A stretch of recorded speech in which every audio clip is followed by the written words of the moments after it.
Hello everyone, welcome to episode number 6 of our Lunch with the Top Producer. We're here with the Greater Downey Association of Realtors, and I'm here with my co-host, Jose Perez, Lotus Group Real Estate, a committee member with the Greater Downey Association. I'm very excited to share some knowledge with our special guest, Fernando Moreno with Century 21 and Better Service Realty out of Downey.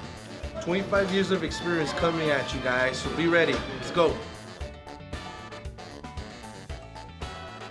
First and foremost, we want to thank our members. Thank you guys for tuning in once again. This is episode 6 of the Lunch with a Top Producer. And you guys know the purpose of this is, you've always heard that phrase when they say, make sure that you take somebody that's successful that you want to emulate and take them out to lunch and pick the brain. That was the whole purpose when we started this. So I want to thank you for your time, because in business they say it's always good to be a copycat as long as you copy the right cat. So I think you're a good cat to copy. So we thank you for giving of your time to our Downey Association members. Oh, thank you. Thank you for the opportunity. Thank you, Luther. I'll be happy to share as much as the angle that I like to have on this is if there is any, whether it's an experience, an opinion, a way of doing something, a way of looking at something, a point of view that I can share with someone that at some point in time is going to benefit from that particular sharing. I'll be happy to, Jose. Perfect. So thank you. You want to introduce yourself, share a little bit of how long you've been in the business, what you were doing before getting in the business, and where you're at right now? Sure, absolutely. My name is Fernando Moreno. I'm with Century 21 and Better Service Realty out of Downey. I joined the firm 26 years ago, Jose. Wow, 26 years. And sort of just a side note that I joined the firm 26 years ago, and I'm still there. So it's been a good experience. It's been a great ride, and I'm still there. Prior to the business, prior to starting in this business, I had what we typically call a regular job, a job where they will tell me what time to show up and what time to leave, and that did not sit very well with how I wanted to do things. I wanted to see, hard work didn't bother me at the time. Long hours didn't bother me at the time. So I did not have a problem with the work or the workload or the hours for that matter. But I did have a bit of a problem with someone saying, this is the time you start and this is the time you finish. When you could take a restroom break, or not to take a restroom break. That kind of thing. It's just that setup did not suit me. So what I wanted to do is just wanted to be in business for myself.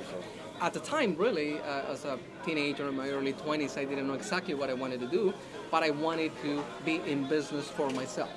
So that's the one thing that at some point in time sort of drove me to start a career in real estate, looking forward to the opportunity of turning it into a business. And happy to say that it's been a blessing. An amazing journey for 26 years. It's been great. It's been great so far. Yes. One of the things I wanted to ask you, Fernando, and thanks again for your time, was obviously you've been consistent, not only with the office that you've been at, but over the 26-year trajectory that you've been in this business. We as realtors always go through the little peaks and valleys in a short period of time, but in that length of time, what would you say you can contribute your success? Because you've had a lot of it, and in the C21 system, which I'm in as well, we have that centurion level, which you've surpassed and have reached that all through the 26 years, which is definitely admirable. Now, what would you say you can contribute that success to over this length of time? Okay, well, consistency. Yeah, consistency in what, sure, specifically? Okay, well, it's definitely been a good journey. I mean, it's been a great experience, and part of what I will contribute that consistency now looking back is that at the very beginning, and this is one thing that I would like to share with any of our newer colleagues, as someone that's starting in the business, someone that's been in the business for just a couple of years. When I first started, one thing that I'm thankful for is that I did not have a point of reference. I mean, I kiddingly say that I didn't know left from right, and I think that's the truth. I did not know much about it, and it's completely normal. Starting off, we just don't know left from right. Now, it helps to not question if you join a great organization, whether you join Century 21, whether you join Keller Williams, whether any office that you happen to join, and they offer you, the broker, the owner, they offer you training, it helps a lot. I always try to point it out to the newer agents that just choose well, and then don't question your training. As experienced agents, we have the tendency to always want to question something. We go to a seminar and they tell you, well, look, this is the way to talk to a client. Say this, ask this. And we as experienced agents, we tend to question things a lot. When new, I suggest, and this is one of a pointer that I would try to share with the newer agents, don't question it. Remain, or become, in this case, become coachable. Remain coachable. Don't question the system, as long as you have chosen well, of course, and do choose well. Choose a good office to join, and then don't question it. Just do what they ask you. Did you ever question it at any point? Well, I think I now do, and that's good and bad. But early on, I didn't question it. As simple as, okay, so now I remember my office, and thank you for that. They gave me a welcome present, which was a box with 1,000 business cards with my name on it. And I said, well, thank you, that's great. It looks really good. And I was, well, this is my name there, and it's a sales associate or something like that on the bottom. What do I do with them? Well, you give them to people and tell them that you work with Century 21. So that's what I did. Now, how do I do that? Well, just knock on their door, someone comes out, give them your card, tell them you work at Century 21, and offer him your help. So without question, I got out there and started passing out those cards. And eventually that prospecting, they didn't even know what that I was prospecting. I didn't know what that meant. I would just knock, knock, knock, and pass out the card. And eventually, I came to understand that those are simply seeds that you are planting. You plant the seed with a good attitude at the door, with a good smile, with a good, here is my card, call me if I can help you or anybody that you know. And eventually they call. Some people will, some people won't, but that's the numbers game that we all know.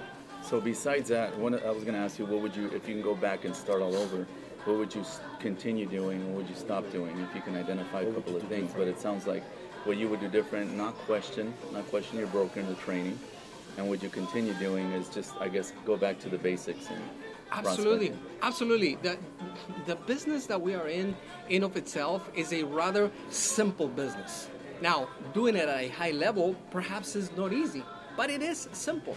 It always has the same mechanics. The mechanics is that there is always someone that wants to own, someone that owns a property and wants to sell it, and someone who doesn't own a property and wants to buy it. So it's really simple, and if we think about it. And our job is to get on the way without getting in the way of sorts. Just get there at the right time. Without getting in the way. Right. And then be a part of that transaction. And as soon as we become a part of the transaction, go find someone else. It's that simplicity of things.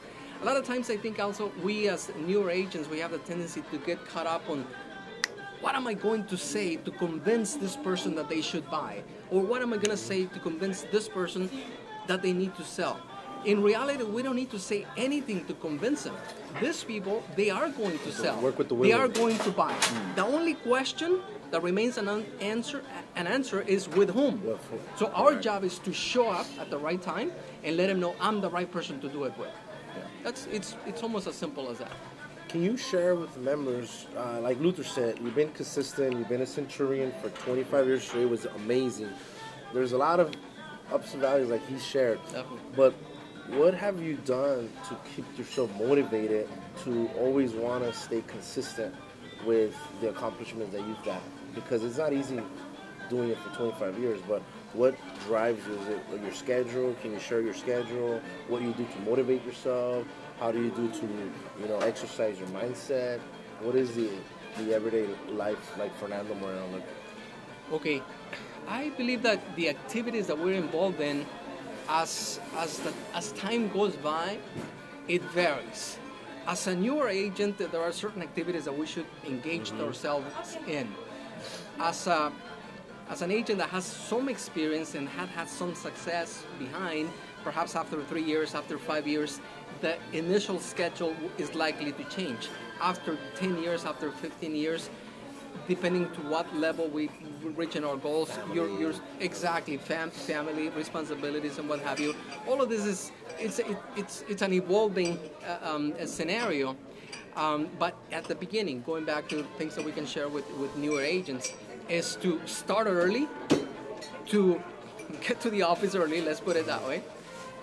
Stay in the office as long as we're doing something productive. Stay late, start early, leave late, and do something productive in between. Because in our business, we quickly come to find out that it's not the time that we put in that matters, but what we put in the time. And the good thing is that if you join a good organization, they are going to tell you what activities you should be involved in. So there's not going to be a question of knowing what to do. That's not going to be a question if you join the right organization, the right office for that matter. The question is, are you going to do it? And that taking action. Correct, important. Taking the right action. The concept is going to be simple. You're going to learn what to do. You are going to learn when it comes to scripts, knowing what to say, how to say it, when to say it, and who to say it to. The question is, are you going to do it? All right, Fernando, one of the things I always think is if I can go back and start my business and do what I know now, it would be so much better. So what advice can you give a lot of the members?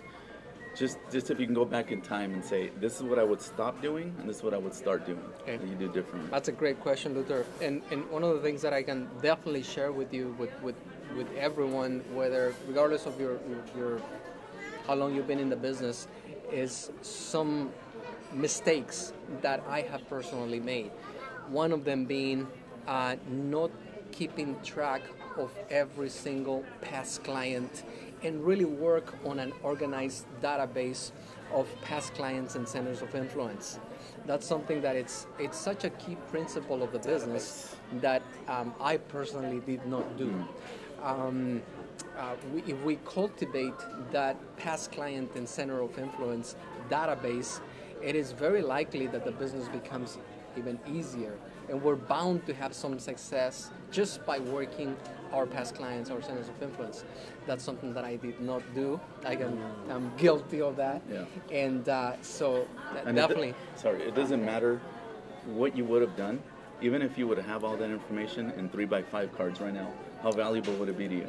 Absolutely. Yeah. And agents all the time get caught up. Should I use this system? It's so true. So it doesn't matter, right? That's I think exactly you right. said it, I think I heard it from you when you said the best CRM system is the one you actually use. Yeah. I think you said that before. And it's That's true. on point. It doesn't matter if it's 3x5 cards or your could be on a little notebook. Notepad.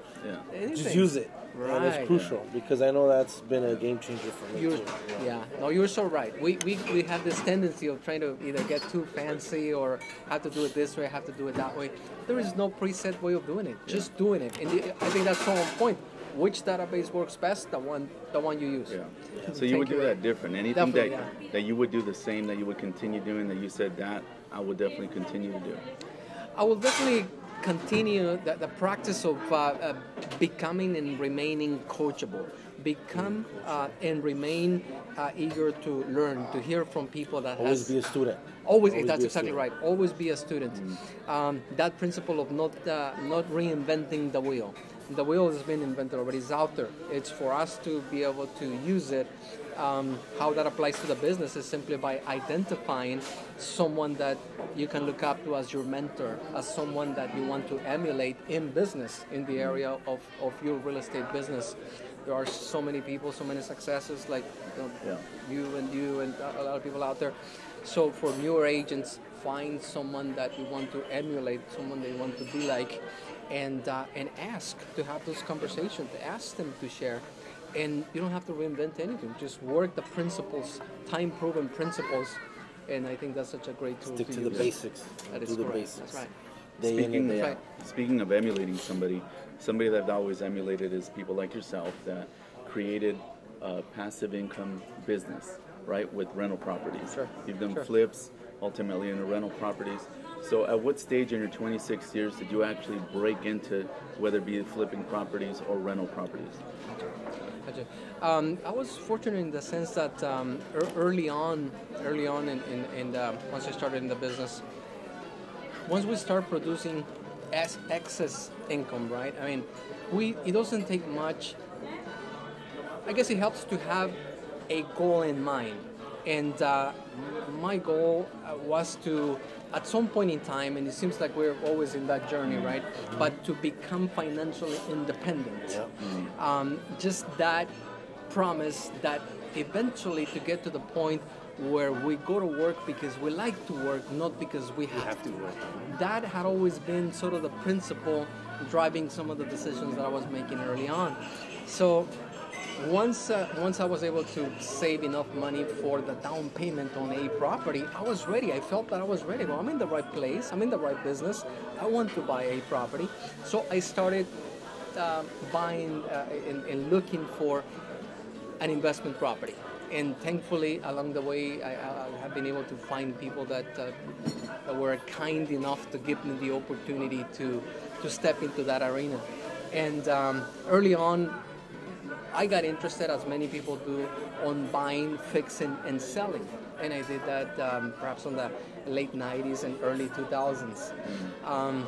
At some point in time, I came to the realization that buying property and flipping it for a profit, it's great. It's a great business and it's good money, but in my opinion, not so much compared to being able to buy property and hold it long term, income producing property.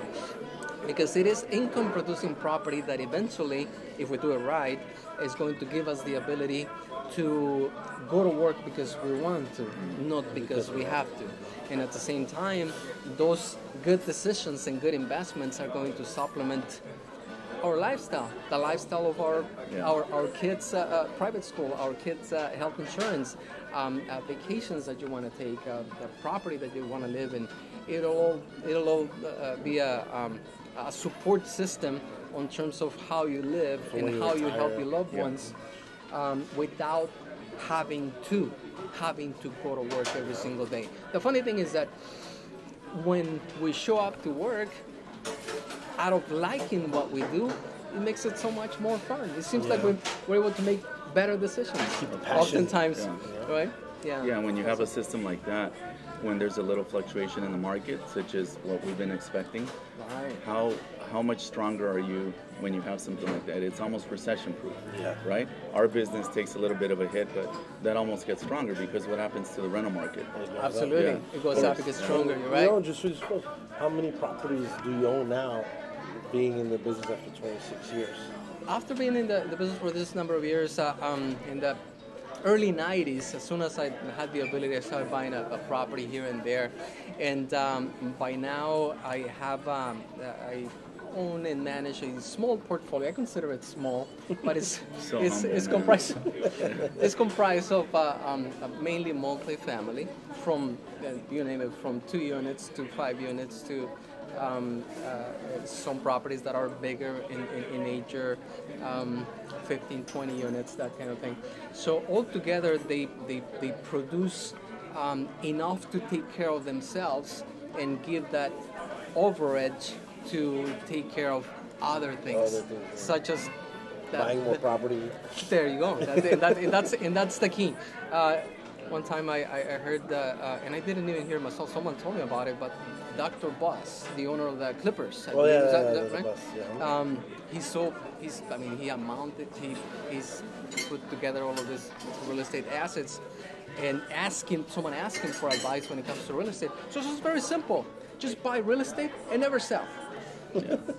So simple, right? So sort of following the new agents. Sort of following that principle. I mean, that wealth that you can create in this business, it's really something that will be handed down for generations if we do it right. All of this has to do with our ability to start doing it, to increase the level that we are doing it, and at all points in time, do it right, do it correctly, because the market fluctuates. When we do it less than in a good way, there are also kinds of pitfalls that we can come across. It's very important to do it right every time. Yeah. So what would you say is your definition of success, and does it change, or did it change when you first started in the business? Definitely. In terms of putting a definition, and I know this sounds a little cliche, but it's just a lot in what's in it. I like this definition. Success is getting what you want and then wanting what you get. It's kind of funny how a lot of times we get what we want, but after a little bit of time, do we still want what we got? That's the question, right? So as long as what we're doing in the business, the properties that we're buying, the decisions that we're making, is we are doing what it is that we want. And after, we are getting what we want. And then once we got it, we still want what we get, that's success. Yeah. That is a I never heard that one before, so thank you for sharing that. So I wanted to see what you could please remember with 3 things, okay? What's the philosophy that drives you and that you live by, right? And what are your goals for the next 5 years? Okay. Well, you see, in terms of your first question, how we do business. See, we got into this business through this great vehicle, which is a real estate license. A real estate business has that potential to literally change our lives. I know it certainly did it for me. One thing that I keep at the heart of what I do and how I see it is to be thankful for the opportunity. Be thankful for the opportunity all the way around. First of all, to the Bureau of Real Estate. Now it's not the department, right? Yeah, now it's the Bureau of Real Estate. But they've grown. Yeah, we gotta be thankful to them for giving us the ability. Okay, it starts there. Next to that, really and wholly and truly be thankful to each one of the individuals that allow us to do business with them. Someone decided that they want to buy a property and they let us be a part of it. Yeah. Dude, Life-changing it's event. it is in reality, and being thankful for that, it's just super important. As time goes by, you discover that in the real estate business, there is always a way to observe the guidelines of the business, and then there is another way not to observe them so much. Well, also just to observe them all the time. Do the right thing. Do the right thing for people, because after all, we owe our success to them. So do the right thing by them. Somebody wants to buy a property, let's help them rightfully. Let's help them honestly, ethically, take care of their business. And if we help enough people, it's also cliche, but I believe it's true. If we help enough people get what they want, they are going to help us get what we want. So it's a wonderful thing. I like that. For agents of any level, but especially someone that's looking to better their performance, as we were talking about a moment ago, one thing that I definitely suggest is become and remain very coachable. Be willing to learn from other people. Don't question things. And once you identify what it is that you like, we're all different in terms of how we prospect, in terms of what we do and what have you. Different attitudes. Once we find our way, establish for yourself that consistency. That consistency of doing it every day, understanding that as you go through your career, everything is going to change. If there is something that you're doing and you don't really like, for instance, this P word, right, the prospecting business, it's not something that we enjoy a whole lot. No. But the key is to be really good at it, so we don't have to be there for too much longer. I mean, it's, what is it, about 100 degrees today outside? In here. Anyway, in here, right? Yeah. And out there it's like 120. I'm trying not to move so much. So if we're prospecting and we don't enjoy the activity of prospecting, let's become really good at it so we don't have to do it for a long time. Yeah. It's kind of like having any kind of job. If we have a job that we don't like, and then we do it with a poor attitude, and we're like, what? That kind of an attitude, then we'll be there forever. There's going to be no fruits. That's right. If we have a great attitude about it, before you know it, even if we have a regular job, the manager, the owner is going to notice, and we're going to be able to start climbing up. In the next level. In this business, we don't like prospecting. Let's do a really good job of prospecting, so we don't have to do it. So you cut your time down. Right, exactly. And guys, you heard, this is Fernando Moreno, 25 years as a Centurion top producing agent in his office. 26. 26 in the business, but 25 as a Centurion. That is correct. Right? Yes. This is 25 years Centurion. Thankfully. Yes. The fact that he's weathered, there's been a lot of ups and downs, right? The market that crashed, and you still remain consistent. and you're sharing this, is somebody that you definitely want to learn from. So I thank you because I'm learning myself. I know Luther's learning a lot here. Thank you. And we're definitely going to pick your brain a little bit more because I want to know more about your retirement that you've been building for your rental properties. I want to take the time now to thank all our members that tune in, and thank you for being part of the Greater Downey Association of Realtors. We do hope to get value from today. And my co-host, Luther. Yeah, we know you had to have gotten some value. We know we did. And we only focus on bringing you the best of the best. So, Fernando, thank you. Thank you for your time. Appreciate it. Thank you for your experience. Yeah. And we look forward to bringing the next top producer on the next episode 7, right? Yes, Yeah. and we thank the Tropicana Bakery here in Downey. It's located on Paramount and Florence, right next to the Chase. Great food, so don't pass it by. Stop by and try the food, right? Yes. The coffee, Café Cubano. Coffees for closers. Okay. All right.